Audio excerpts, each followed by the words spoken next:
instead of armies by day.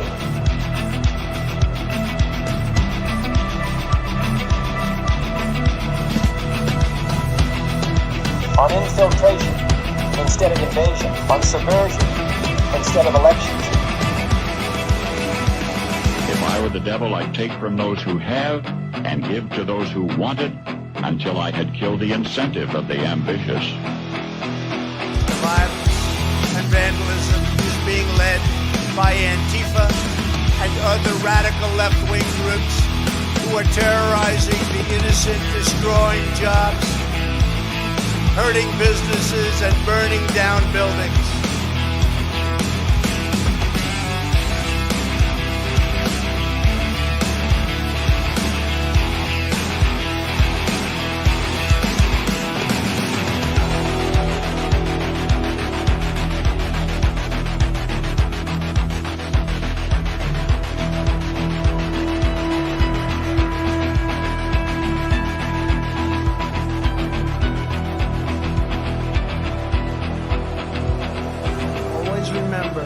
They are coming after me because I am fighting for you. That's what's happening. Greetings, fellow thought criminals, and thank you for joining the insurrection. I'm Michael Lauber, and today I'm joined by 3 different guests. We're going to do something a little different than we usually do here on this program. Rather than just going through current news, events, headlines, whatever's happening in the day, we're going to dig in on a subject here that a lot of places around the country are facing similar issues right now, and that's, do you really have property rights anymore? Do you really have control over your municipality or your city council? What do citizens in an area actually have power over, especially when those that are appointed or elected to represent them are going against their will? We're going to dig into what's going on in Ocala. We're also going to kind of discuss data centers and other places where we have similar violations going on. So Noah, if you could kind of set this up for us, this conversation, I'm going to bring our other 2 guests on. Absolutely. Thank you for having me again, Mike. It's always a pleasure to be here. So I am with William Winship, who's been a whistleblower. He's uncovered lots and lots of fraud. I'm also here with Glenn, who's been on that trail with William. So whoever wants to go first, guys. Yeah, if you could, we'll go to Glenn first. If you could kind of give us a brief introduction, rundown on who you are, then I'll hand it off to William, and then we're going to get started on this conversation. Okay. Hi, my name is Glenn Ward. I live in Canada, in Southern Ontario. William and I met about 15 years ago in Fort Worth, Texas, and he invited him to come up here and help me. And we've been working together ever since on different projects. At this point, it's taken both of us down to Ocala and the events that happened in that area. All right. William, if you could, kind of same thing, quick pitch on who you are, what brought you here today, and then we're going to jump right into this. Thank you, Glenn. Well, it was really never my intention to be a whistleblower. It was really a requirement. Really, my wife has a house that she was gifted by her father in a trust, and it became an irrevocable trust after he passed away.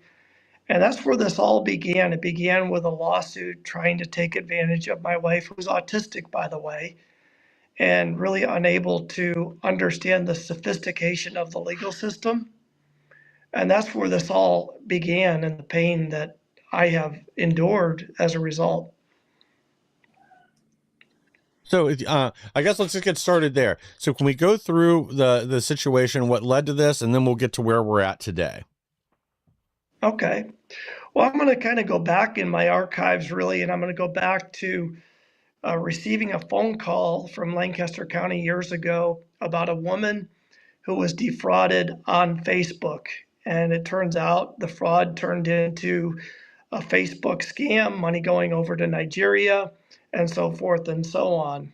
So I thought once we got that situation understood and she understood she really got scammed, it was about 20,000 roughly back then. I was actually getting ready to walk out when her husband, Stanley, actually brought me aside and he's like, William, there's another issue here. And he told me about this thing, Fox's Pizza Den, which was with Bill Brown.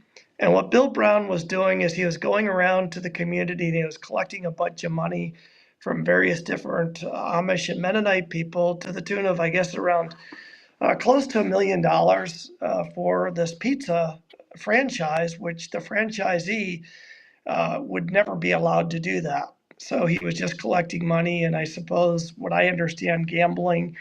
And he actually offered me this paperwork that he offered them to have me invited into this. I said, no, that's okay. I don't need to be joining you in this.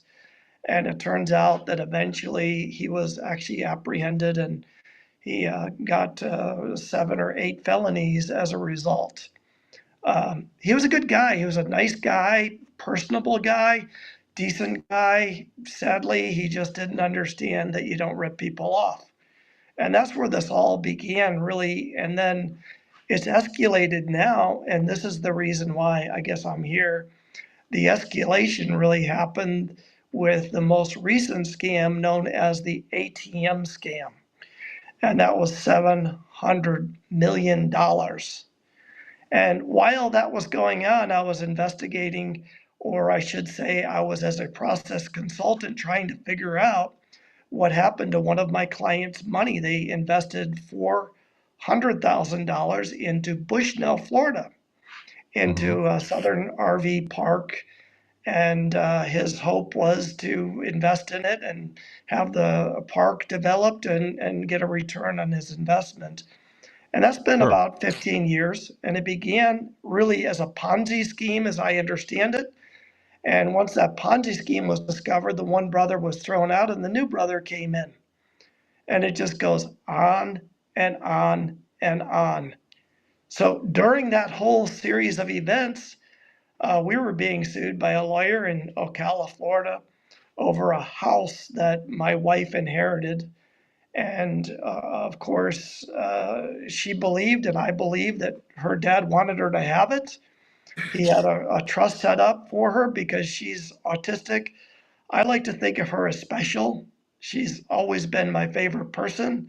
We've had a 23-year marriage that has been beautiful. We used to lay in bed every night holding hands and fall asleep to the Bible.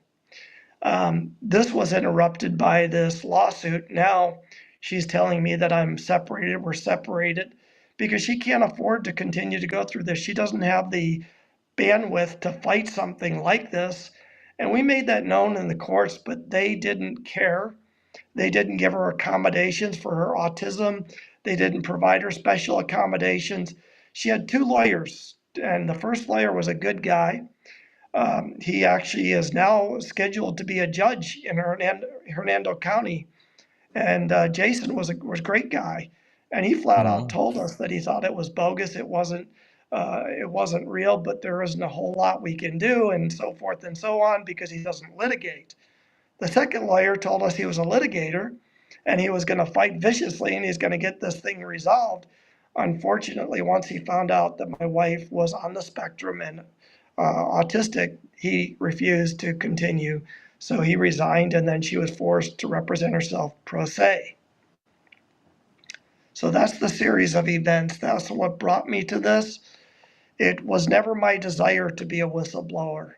But now that I'm understanding things, somebody has to stand.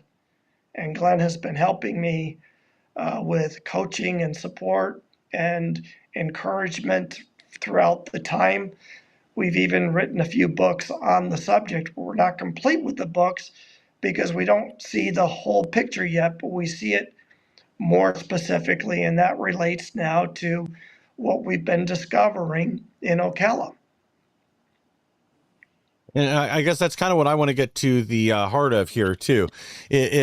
So it isn't just your case and your situation, what's going on with you and your wife, that it's what's going on in Ocala at large. It's a lot of these real estate developers that are coming in, numerous scams and scandals that are going on, and the lack of any real repercussions, any real investigations or consequences for a lot of the people that are perpetrating this, that they seem to be joined with the people in charge that are supposed to be looking out for the interest of the community there, the people that live in Ocala in the area that don't want to see either these massive developments come in, are tired of these other scams and scandals. Because even the one with the Amish, the investors there, like, aren't they now trying to take them for additional money after the first scandal? Or are those two separate? Because sorry, there's a lot going on here and in the area. Are those two separate cases?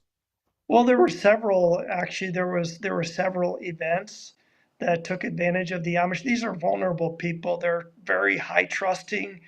They don't Yes. do litigation. They don't go to court. They don't like having attorneys. So people that don't have the sophistication are easy targets. And I was really the guy standing in the way of the bad guys and protecting them for years. And so in this whole thing, I didn't see it coming, but then I got hit directly, and it affected my marriage and my life to the point I actually went homeless. I had to sell everything I had to be able to fight. I was living in a trailer. I'm not talking about a big trailer. I'm talking about a 6 by 8 foot trailer with an air conditioning unit in it in the back with my pickup truck pulling it. And I literally went broke, and I had no way to survive other than the fact that I'm a survivor and I'm a fighter. And so I went for a camping excursion because I knew that if I didn't do anything, if I didn't stand up to the bullies, that they would take advantage of my wife, which is really what they tried to do. Absolutely. And real quick, William. So we were talking in private, and something you had brought up was the fact. How do I say this? When there was a land grab against your trust and all your property, they used Charlie Kirk's death to He might have just frozen again. Sorry, can you repeat that? You froze for a second. Yep. So I was talking to William when they did this land grab, when they took this took his house, when they took all your money. They wanted you to come into the attorney's office, Anderson and Gilligan, and can you kind of explain what happened once you got there?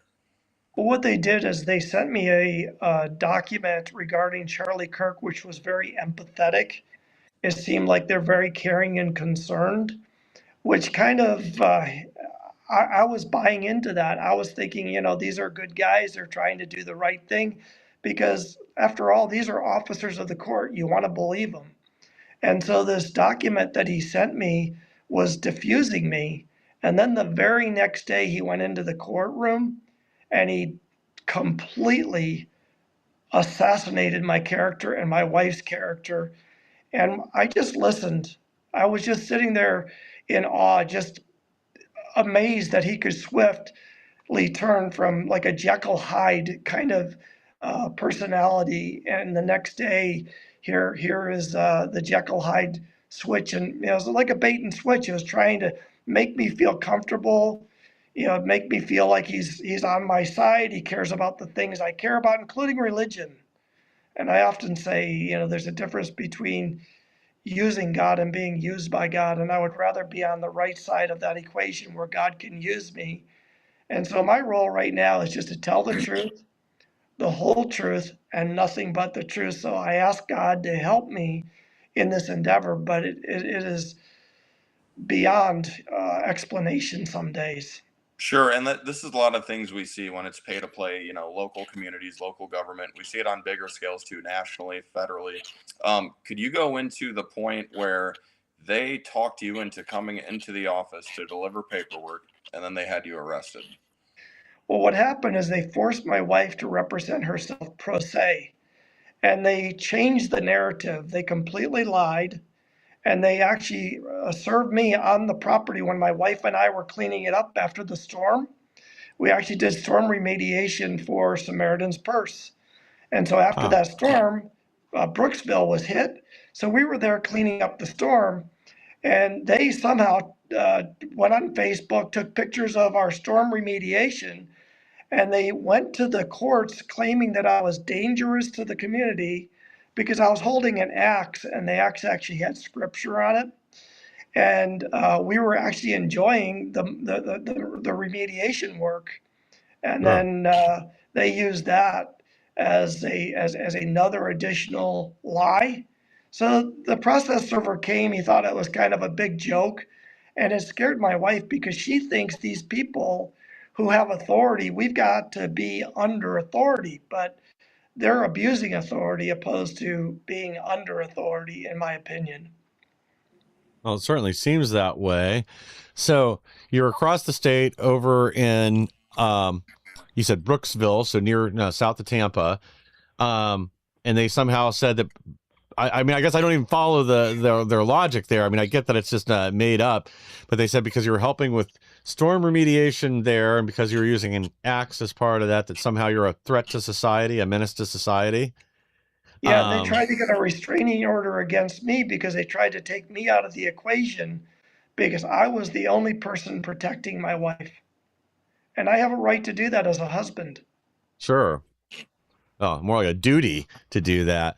That's But, right. you know, again, I guess to expand this out, though, you're dealing with some level of corruption within the city to allow all this to go on, whether it's coordination with this specific law firm or there's something bigger going on, because it isn't just you guys. It's a lot of the other property owners in the area. And I guess to paint a picture for the audience here real quick, there are lots of these kind of land grabs, legal nonsense that are going on to seize property from individuals. And at the same time, there's a number of large entities that want to come in to build, I think it's 25,000 new houses. Do I have that right, Noah, in the area? And for those of you who aren't familiar with Ocala, Florida, this is much more rural. This isn't, this isn't Orlando where Disney is. This isn't Miami. This isn't the Keys or Daytona. This is a much more rural area. And a lot of people from both the U.S. and from Canada and other places, they go down there during the winter, bring their horses. This is an area that's kind of known for that, where a lot of people that are in the equestrian or race horses or numerous other things, like this is where they go. The area is known for being much more rural. The people that live there do not want all this development going on, yet you now have numerous builders and developers coming in wanting to put in around 25,000 additional houses, not to mention all the other infrastructure and everything else. But there's also the impact. Right now, Florida's going through a drought like a lot of the country. It may not be affecting people directly in Ocala yet, but it's going to be soon. If you bring in 25,000 new people, then you really have questions about utilities, water supply, traffic, and everything else. Not to mention basically gutting the spirit of the community there. Right now, again, this is. I used to live in Orlando. You guys all know that. And if I drove a little over an hour north from where I lived up to Ocala, it's like being on a different planet. It doesn't have all the tourists. It doesn't have, it looks much more, it's wooded. It doesn't have the swamps and stuff like I was used to seeing where I lived.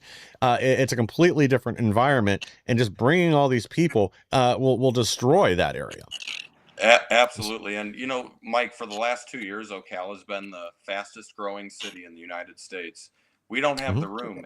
You can drive for an hour and a half, 2 hours in Ocala and still be in Ocala.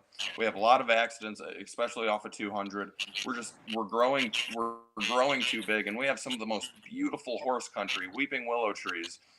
We have a great community, but too many land grabbers like Lennar, like D.R. Horton are coming in, building houses. And unfortunately, in people like William's position and a lot of other people, this is just the tip of the iceberg, right? Yes. A lot of people are being affected. A lot of people are losing their land. A lot of people are losing their marriages, going through court battles. This isn't a normal thing that happens. But long as we have the land, they're going to want to do it. Florida's the greatest beacon of hope in the United States, in my opinion. And I think we should keep it that way. And that's why I moved here. But before this fraud can go wider spread in the state, we just got to nip it in the bud. We don't want Florida to turn into a Chicago. We don't want it to turn into New York. So we got to preserve Florida the best we can. Well, Noah, one of the things I'd like to say is this whole case that they created was built on a lie. The first lie was that it wasn't a lawsuit, and the paralegal prepared it, and it was never supposed to go out. So I thought for sure they would retract it. And then that lie continued, And they continue to create a false narrative, trying to make us look like we are somehow the criminals in the situation rather than the victims to their lies. And they've never acknowledged these things in court. They don't allow my voice to be heard ever. And they're not listening to my wife. And my wife has been literally in tears, and she has had a breakdown. And I, in fact, had a mental breakdown over it. So when you go through this, I'm a sound mind now and I'm recovering. But the fact is, when they destroy families, that's the nucleus of society. The marriage covenant is the nucleus of society. And when they're attacking the marriage, they're doing an awful lot more damage. And they actually did that all the way to Charlotte, North Carolina, where we live. My pastor is aware of it. The police officers in our area are aware of it. I actually am very highly connected with my church and my pastor in that area. In fact, he has directed me to a Supreme Court judge in that area, former Supreme Court judge, who told me I needed to find a good attorney, someone that would actually fight in this thing, but we can't find anyone to represent the situation because these guys have got so much influence and they're using it for Yeah. destruction. Well, yeah, and that's, something else that we've seen is this element of lawfare that's becoming more and more prevalent in the U.S., that if you have the wrong political beliefs or you're fighting against the city in this case, that they make it very difficult for you to find any kind of legal representation. Nobody wants to take the case because then they're going to be on the outs with all their friends that are other attorneys or in positions of power or embedded within the government. So it's basically creates a situation where you can't defend yourself legally. I also want to clarify one other thing here for the audience that's listening to this right now. So, this example is especially corrupt. We're not talking about somebody, willingly selling their property. That happens all the time too. I think I've talked about it on here before. Like I knew somebody that it was Pulte Homes and, the other one's on the tip of my tongue, but he had an 8-acre property in between two subdivisions in Poinciana. They really wanted his land. He refused to sell for a long time, and then they came back and offered him $2 million an acre. So he decided that juice was worth the squeeze. He sold what he had. He moved out. They built their other subdivision there. D.R. Horton, that was the other company. But anyway, he got the two companies in a bidding war, took them to the cleaners, and he was able to retire early. So we're not talking about a situation like that, though the same thing, it would still be, the bulk of the people that live in the area do not want these new developments going in, yet you have people in the city council and the local government or at the county level ignoring what the people want and instead just allowing them to get bulldozed and steamrolled by these developers. Then again, they're selling out their constituents, they're selling out the spirit of the area, and it is essentially just to line their pockets. So we've talked a lot. So does the corruption extend beyond this law firm, and how does it connect to the local government there? Well, Absolutely. One of the other things I wanted to share with you is they actually used a guy by the name of Anthony Canaris, and they said that he was going to do an appraisal of our property, and he's a commercial appraisal person, but he does not do doesn't do residential work. So they literally lied in the court file suggesting that he was going to do this. And when I verified that, he said, I have no relationship with them whatsoever. That's in the court document, but they never got honest about that. And these are the kinds of things that they do to scare us. In fact, my wife even had the house for sale with a broker, an honest broker, Buddy Self, and he was getting ready to sell the house, and they stopped the sale, and they've decided they're going to sell the house. They went into the house without our permission, and they just told the courts all sorts of lies that I was stealing the dishwasher, not the dishwasher, the washer and dryer. We were replacing the washer and dryer. It was as old as the house. The air conditioning doesn't work. The house got wet. The carpets had to be removed. They lied about everything. And so when I furnished them a document and I told the truth about it, I went into their office and they had me arrested for trespassing in their office. And I was invited by their secretary in the front, to remain there with my client that I was working with for the Bushnell project. So they tortiously interfered with many relationships, but they don't have any sense of righteousness or accountability. Nope. And real quick, William, kind of to segue into what you were saying, Mike, like, does it expand locally? Absolutely. This isn't a one-off. This isn't a two-off. This isn't a three-off. They're trying to put data centers right by our springs, our precious springs that produce tens of millions of gallons of water all the time. And all putting a data center in there is going to do, it's going to raise people's water bill, and it's going to raise people's energy bill. And these are the kind of things that we got to keep out of Florida. Yes. I want to give you a chance to jump in here, Glenn, because sorry, I feel like we've been skipping you in this conversation to get your feedback and your input so far. I've been listening. Was there anything you want to add to what's been said so far? No, I've heard the story and what's gone on with William and Shree, and I've heard of the corruption that's gone on through this. And as long as I've known William, both of us have been trying to find out what's righteous and what's the right way of doing this, and being above board in the law. And that's been consistent with both of us. And as William has been navigating this and fighting for his wife, what he's been doing is trying to stay on the righteous about everything, but he's been battling corruption every corner. And I think that the whole intent is just to do this righteously, deal with the corruption that avails.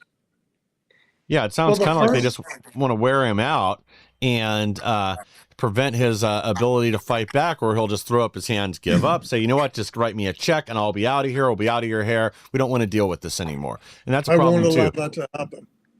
Yeah. I won't allow him to get torn down like that. I've been trying to protect him as much as I can, even though I'm outside of the U.S. So I've been coming alongside him in that regard.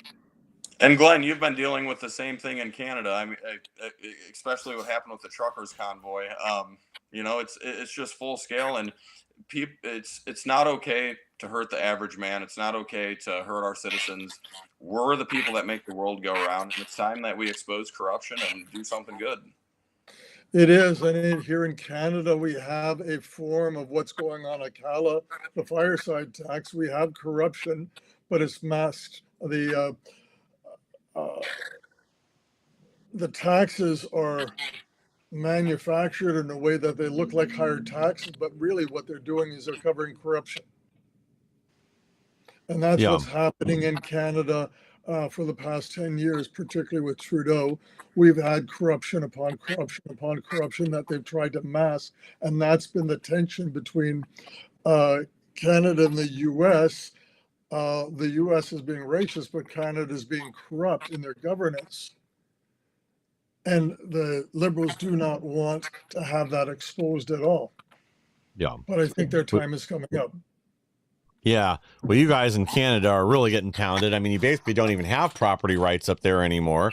You just had these land seizures that occurred up there, a year ago now, with one of the tribes made claims on where several hundred and some odd properties were built. And the courts were basically like, oh, yeah, well, I guess that's your land now. The people that own it, I guess you can get out. Or I guess they're leasing it back to some of them. I don't know. I've heard a variety of things. I haven't really stayed on top of it like I should. But again, these are rights that people used to expect to be inflexible. That unless there was some other sort of impropriety that was going on, property rights are sacred, just like the right to free speech used to be sacred. But that's basically gone out the window in a lot of places now. It has.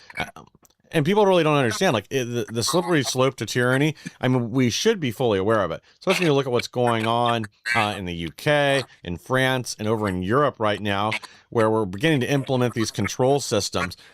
That's just another piece of that equation, whether it's forcing you off the dollar and onto central bank digital currencies, to where they control your banking and finance, or monitoring your posts on Facebook for hate speech. These are all interconnected issues. Same with this, land and property rights. It's now that those can be stepped on and destroyed by a local government that is more interested in bringing in dollars, which I'm sure is enriching a lot of them financially.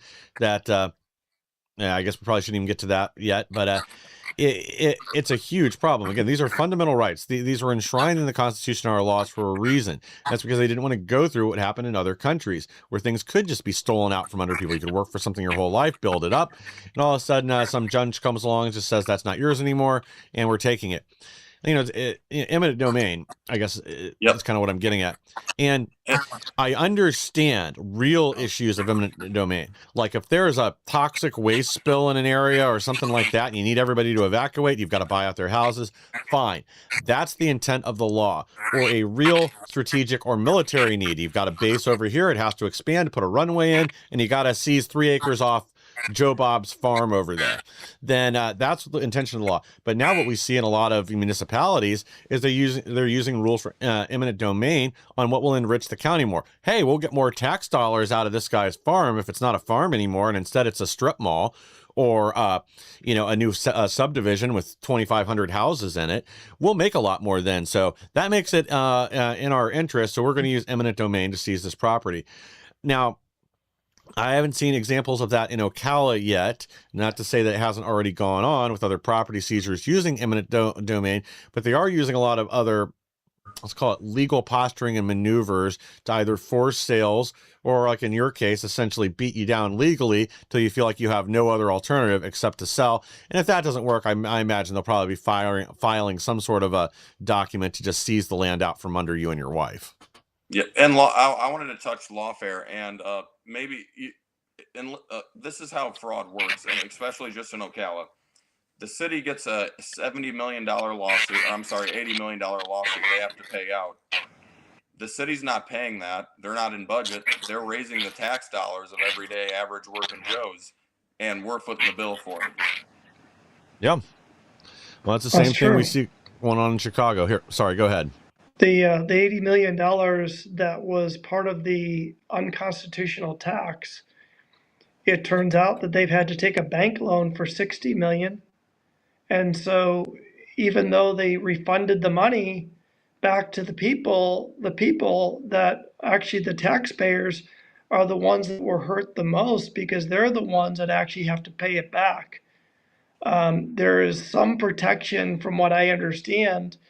If the attorney provided them with this advice, which in this case they did, then the people that are on that board can be exonerated, if you will, and protected. So they stood underneath their attorney and they utilized that ruling. At the same time, the saddest part to me is that the taxpayers took the hit.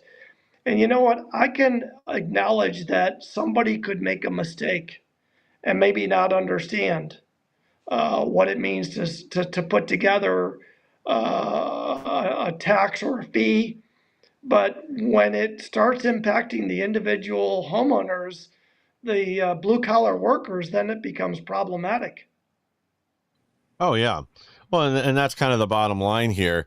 So I'm going to start, I'm going to go through a few questions with you guys here, just again, try to hone in on what's going on there. So who's really benefiting from rapid overdevelopment of Florida? It's obviously not local families. Are these primarily outside investors or developers? Noah? We might have. Hopefully he pops back on here in a minute.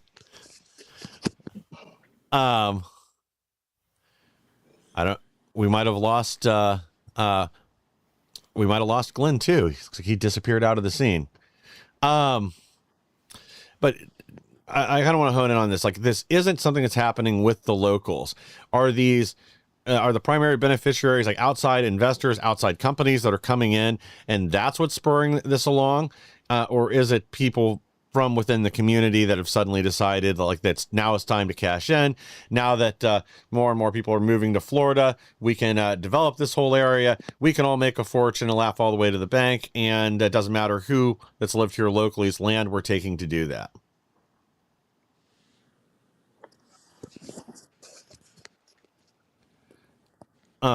Noah's back.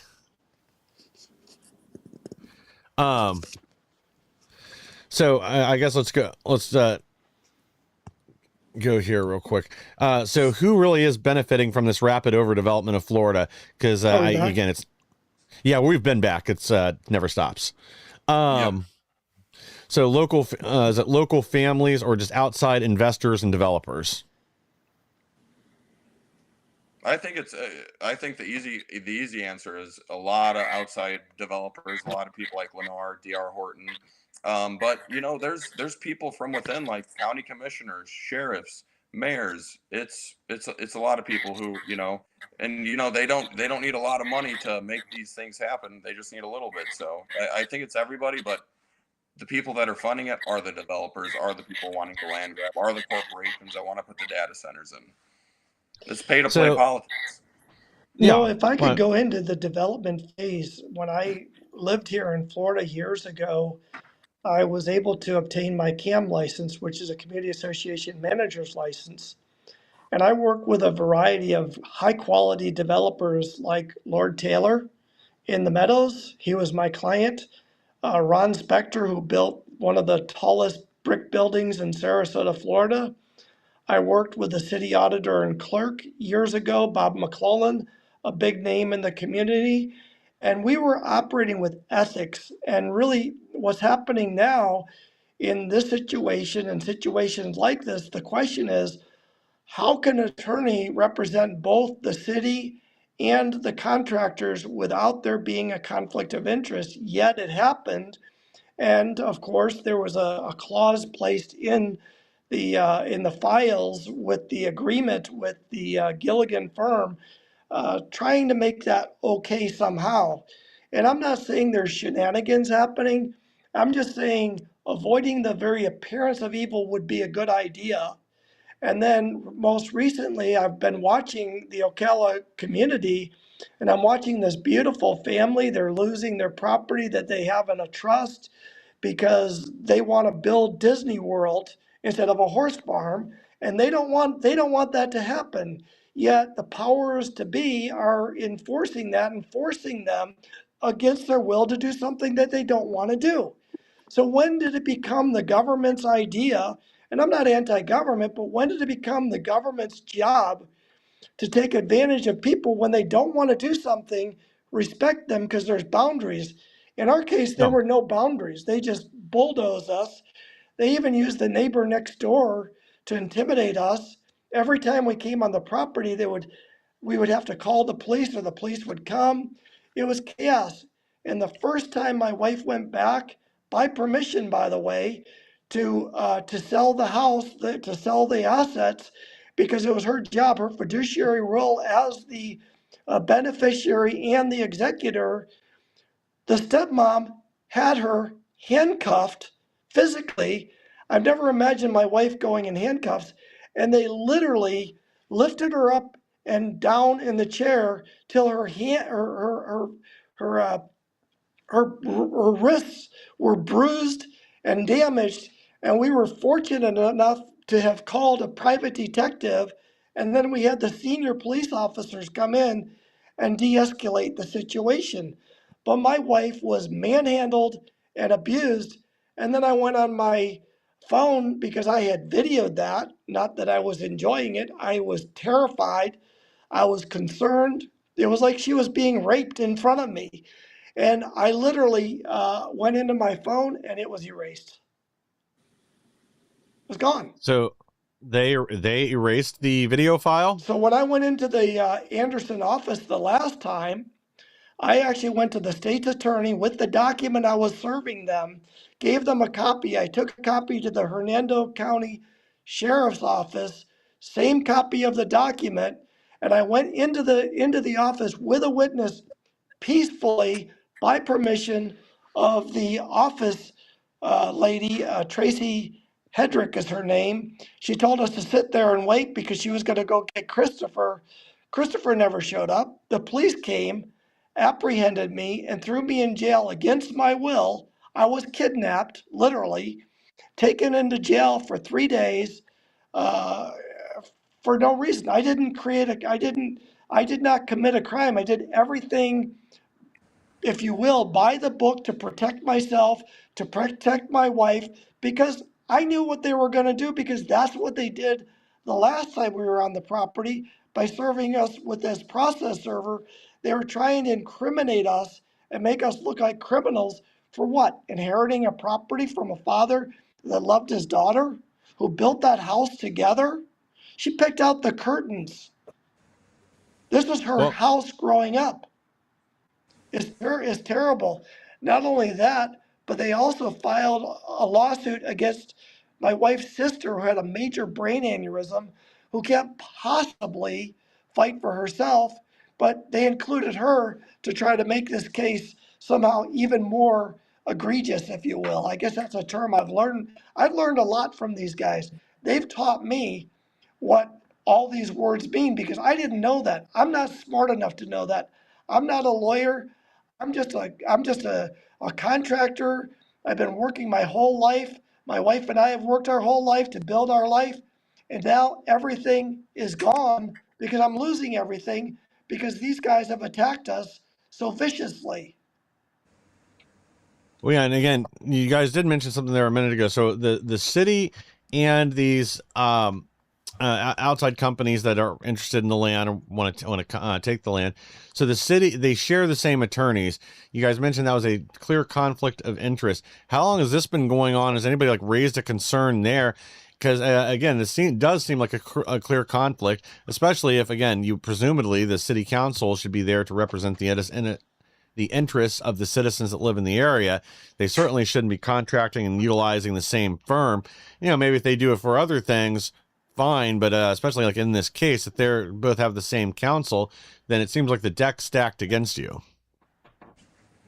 Well, absolutely, and that's the problem with it's the good old boy system. And by the way, guys, this is no reflection on our sheriff Billy Woods. He's a great sheriff. No reflection on the mayor of Ocala, Ben Marciano, awesome mayor. This is bad actors, and you get like there's some bad cops. 99% of cops are good. You get your bad apples. Same with everything else. There's just a few bad actors that trade money, that do this pay for play politics, and they end up hurting people and crushing people. And a lot of the times people aren't able to fight back. Not everybody has an extra $50,000-$60,000 laying around to pay a good attorney to go to war with these corrupt officials. So, and it's a clear conflict of interest. You cannot pay us. You cannot work for the city as an attorney and then also work for the contractors. It's terrible. And like I said, Florida's great. It's not that widespread yet, but if we don't nip it in the butt, you're gonna start seeing patterns, and patterns repeat themselves. Yes. Now, what can be done to help protect you and other residents there? Are there any laws that you can lean on, or is there any kind of process for this? And then my other question is, so these investors, again, they're coming from outside of the area, sometimes outside of the country. Is there anything that can be done to restrict them? Again, something that Ron DeSantis and others have brought up in Florida specifically, is limiting foreign ownership of property. And I know there's a lot of people down there. Like I said, I used to live in Kissimmee. We had just tons of people that would buy property, especially expensive properties from overseas, wherever, as an investment. Maybe they'll turn it into an Airbnb or something like that. Maybe they'll take a vacation out there once a year. But it's still, when it goes to the scale, it's dictating local policy. So what's in place now, and what can be done to help rectify this issue? Well, there's nothing really in place now to protect anybody from it, because we see it happening, and people are being affected like William. And it's going to keep happening to more people. What we could do is sign a state law against eminent domain that does not let land grabbers come, that does not let people come overdevelop. Look at Jumbo Air. It's right by the World Equestrian Center. It's in horse country, and they keep building, and they keep taking away ranches from people. And these are ranches people have had 10, 20, 30, 40, 50 years in their family. Yeah. Oh, I mean, that's the thing. Again, property rights are essential rights. These were key in the founding of our country, and they need to be preserved. But the problem is, again, if your local government is working against your interests, then who do you have left to count on? So are there, where did this go? Sorry, I had this written down a second ago. Let me find my notes here. So what can change, or what what can the locals do to try to prevent this? Is there any effort in the area right now to stand up against the city council and the other elected and appointed officials that are allowing this to continue? Or is this just another case? Well, I guess we're going to have to try to vote them out of there, because that doesn't really seem to be working. Like this a problem that needs resolved now. And again, like I'm just shocked that it's this rampant in Florida, in Central Florida, where again, how far Florida has moved to the right, especially over the last few years. Exactly. And this is how it starts. What we're doing right now, exposing the truth, putting stories out, getting views, getting engagement, putting pressure on these people.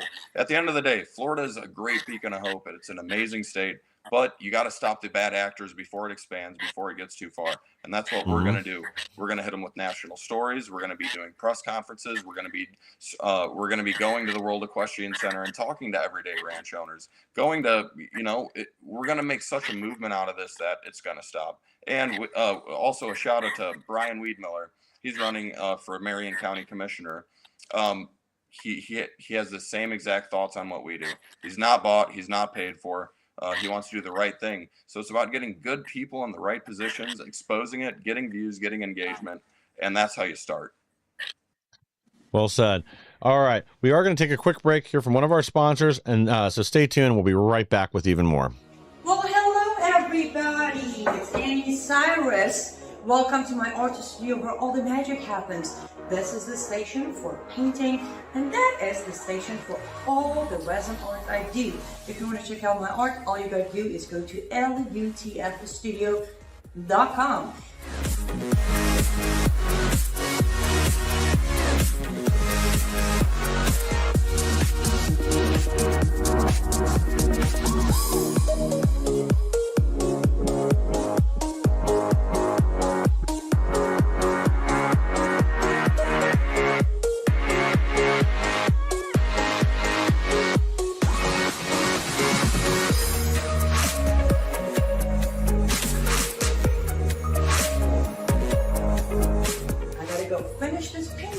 But I'm sure, or at least I hope, I'll see you at lutfstudio.com.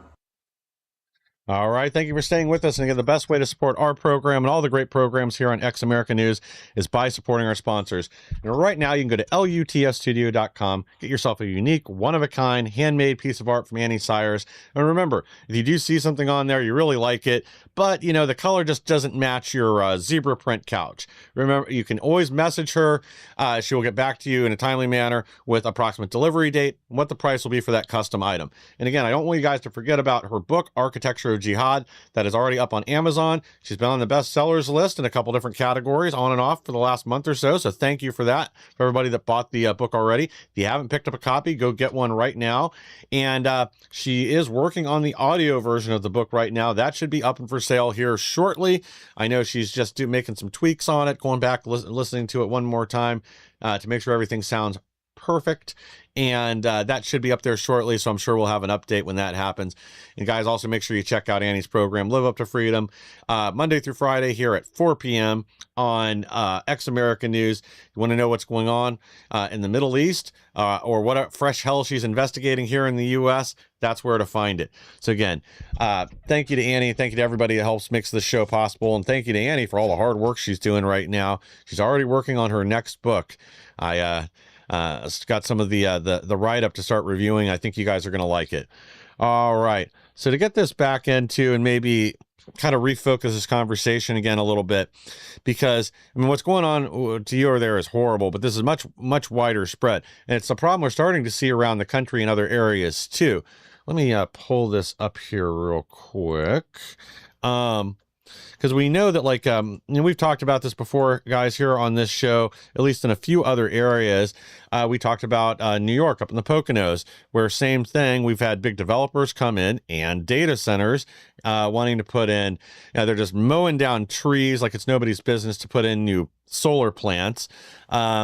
and then cutting down the area, destroying the, again, spirit of the area to put in multi-million square foot data centers. And I want to show you guys one that this is something I've been wanting to talk about the last couple of days and haven't got a chance to work it in on our program yet. But this is over in Utah, and this is just beyond insane, but massive Utah data center to generate and consume more electricity than the entire state. And this isn't just a data center. What are they calling it? A data center cluster. It's multiple units, several million square feet of warehouse space that's going to be housing, GPUs and CPUs to make all the calculations for these data centers. But it isn't just that. I just saw another article here today where, during a drought, which in the Southwest, Southeast, and various parts of the U.S. are facing a drought right now. I know you guys in Florida have really been hit hard with it. That they're showing a lot of these data centers are consuming, I think it was like 25 million gallons of water per month, which, far exceeds, most neighborhoods. In Utah specifically, these data center cluster is going to consume more electricity than every person in every business in the state right now, and a massive amount of water on top of that for cooling. And it is destroying people. You guys have, I'm sure, seen a lot of these special interest stories that have gone up on various places where utility bills in a lot of areas are going up by anywhere from 30 to 100% as these data centers move in. A lot of them are subsidized by the local or state government because they want the tax revenue from them, and they don't care about the repercussions. And unfortunately, this is happening in a lot of red states where where residents that live in the area end up on the hook to help cover the cost for the electrical usage and water that it takes for these data centers to function. I know one person here on our network that's actually had Annie, she's had her electrical bills almost double in the last 4 or 5 months now that they're putting these things in around here where we live over here. It's nuts. This can't continue. And it really is destroying areas like Ocala and others. Sorry, go ahead. No, it comes to a point of this. Like, I grew up in probably the worst state ever, Illinois, one of them, close to Kami, California. Yes. We have the highest property taxes in the country, the second highest gas tax, the third highest overall income tax. And it's just they take and take and take. And going to somewhere like Florida, where you're starting to see little patterns like where I grew up, you want to keep Florida great, but you got to nip this in the butt, as we've said over and over. And look, the data centers, nobody wants their energy bills to get higher. We don't even have state income tax in Florida right now, and we want to keep it that way. But you keep putting these data centers in, they're going to have to get that money from somewhere. And that's where they'll get it. Well, yeah, in reality, they should be building their own power plants, as they've started talking about in other areas. So this doesn't happen. They should be responsible for their own electrical usage. But again, a lot of places are desperate for these business. They think it's a long-term investment. We'll make all this revenue from it. So they cut these deals where they essentially take whatever the electrical increase is or the amount of electricity they need. Instead, they push that to all the other residents that live in the area. So their electrical rates go up to offset the cost, because the money, again, has to come from somewhere when they build these data centers and other things. Now, down there in Ocala, it's not necessarily, well, you said there are some data centers going in nearby there, or was that a different area? They are trying to get data centers in right now all over Marion County. And the reason, the big reason is, and just like the unconstitutional tax, it's going to raise prices for a lot of people, and they're going to take out a loan. They're going to get it from somewhere, or they'll get it on the back end regardless. But our springs, Silver Springs, produces tens of millions of fresh gallons of water every day. That's why they want it. It's right there. Your water bill is going to go up. Your energy bill is going to go up, and it's going to be really hard. Yeah. Well, and again, like the biggest part is the issue is that they are passing these costs along to other people that live in the area. Again, I don't know if that's something you guys are dealing with just yet in Ocala, but the bottom line is where the residents don't want these things going on, whether it's data centers coming in, new development, like there's not been an effort in most of these places to build the other infrastructure that's necessary for it to happen, whether that's new roads and traffic lights and utility lines and all that in an area like Ocala, if it's residential that's coming in. But even the other data centers and things that are going in, Like you're already in a situation where there's a water shortage south of there, and a lot people forget like just how much farming is part of agriculture is part of what makes Florida Florida. Everybody thinks Disney, Mickey Mouse, Miami, and tourism, but a lot of their industry is the stuff that you and I eat every day. Like I remember when I still lived down there when we had this late frost one year and it killed off a bunch of the strawberries. I mean, these are people's lives too. Not to mention it's the price increase you're going to see at the supermarket when all of a sudden it costs them, $10 to produce that pint of strawberries instead of the dollar or so it does now. And then again, you have all the other costs that go into it. But we're almost out of time here, so I do want to turn this back to you guys real quick first. Let's go to Glenn. We'll go to you first for your closing thoughts, and then we'll kick it over to William and then over to Noah. I've been listening to you talk about the data centers and the cost that will be raised up, and it'll be put on the city of Ocala. One suggestion, here in Kitchener, Google is the center, built their place here in Kitchener for North America. And now we become the technology arm in North America in downtown Kitchener. What happened was, rather than put money into these organizations to draw them in, they built a culture for their employees to go to. So what about restoring or building a culture in Florida for these people to come to, so you don't have to put up the tax money? Yeah. You don't again makes sense to me. Yeah.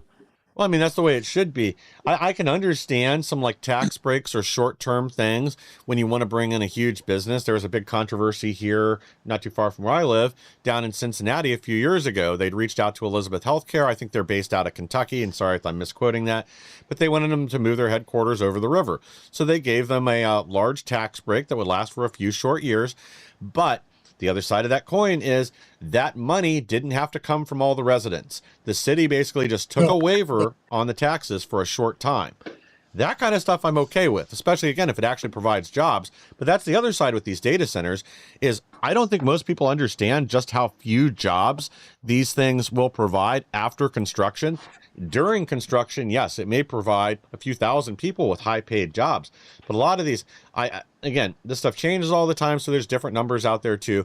But I saw a statistic from, I want to say it was CNN. Now I'm second-guessing myself. But I believe it was CNN that had said the average 1 million square foot data center had between 250 and 300 employees at it. And most of these employees, yes, some of them are networking engineers and, people with advanced degrees that are paid good wages. But a lot of them are just building maintenance and security guards. They're making under $20 an hour, and they're just there to maintain the property so the robots can make lots and lots of money for Google or Facebook or whoever the owner is for this particular data center, Elon Musk or X or whoever it is. So there's they don't even bring long-term income to the community the way bringing over, say, 2,500 healthcare jobs like it was supposed to with the partnership with the Elizabeth Medical Centers. So there's not even that long-term benefit. So that's part of why I'm just puzzled when I see a lot of these communities say, oh yeah, we're going to make our local residents cover most of your electrical costs for the first 10 years. So you put this data center here in our community, because they're not really gaining anything by putting it there. No. And let me just say this. We are the horse capital of the world. We have the biggest cattle export in the country. We're the number one producer of cattle. People are going to start to leave if their ranches get taken over, if they lose their property. That's why something, as what's going on with William is important, because if it can happen to him, it can happen to anybody. And I think it's important that when I first moved to Florida, it was like a beacon of hope. People were nice to me. It still felt like America out here. It was a great place to live, and it still is a great place to live, but we got to do something. And to the people that want to put in the data centers, the people that want to play, that pay to play politics, we're going to fight you, and we're going to fight you all day. Yeah. Last thing on this, then I'll hand it back off over to you, William, is, when there's a real benefit for a community, that's one thing. But if you bring in 25,000 new homes, remember, this is 25,000 new homes. This isn't 25,000 people. So let's lowball it. We'll pretend that's 100,000 new residents to the area. In reality, it's probably significantly more than that. That completely changes the culture of the area. And this area has primarily been known for farming, for horses, for cattle, for things like that. Do you think these 100,000 plus new people are going to want to deal with that farm smell, or right up the road from them being, a 500-acre ranch? No, it's going to change everything there. It's going to completely change not just the look, the feel, and the spirit of the area if you allow this to happen. With that, William, I'll hand it off to you and for any final thoughts, and then we'll close things out here.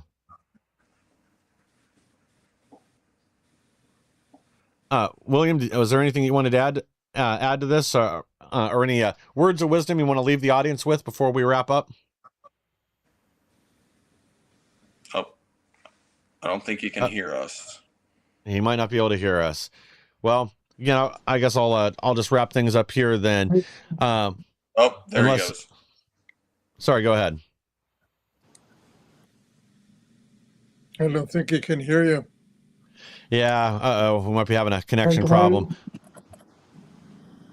Glenn, was there anything you wanted to add? And then I'll close us out. No, I think what I was wanting to say as I was listening to the conversation, what William was touching on is basically this whole issue comes down to governance and ethics. Yes. Governance, how the municipalities are governed.